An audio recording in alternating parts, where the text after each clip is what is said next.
بیوی سے ہم بستری کرنے کی اگر چاہت ہو تو کیا بیوی کے فارغ ہونے کا انتظار کرنا جائز ہے؟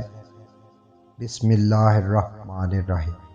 میاں بیوی کے میل ملاپ کے بارے میں اللہ کے حبیب صلی اللہ علیہ وسلم نے بہت تعلیمات دی۔ سبحان اللہ! زندگی کا کوئی پہلو ایسا نہیں چھوڑا جس میں رہبر انسانیت نے رہنمائی نہ فرمائی ہو۔ نبی علیہ السلام کے فرمان کا مفہوم ہے کہ بیوی سے ملنا چاہو تو قاصد بھیجا کرو۔ پوچھا گیا، اے اللہ کے حبیب، قاصد سے کیا مراد ہے؟ فرمایا، بوسہ، کہ جب تم بوسہ لو گے تو بیوی کو معلوم ہو جائے گا کہ میرا خاوند قریب ہونا چاہتا ہے تو وہ ذہنی طور پر اس کے لیے تیار ہو جائے گی۔ پھر فرمایا کہ جب میاں بیوی آپس میں ملیں تو خاوند کو چاہیے کہ وہ اپنی بیوی کی فراغت کا بھی انتظار کرے۔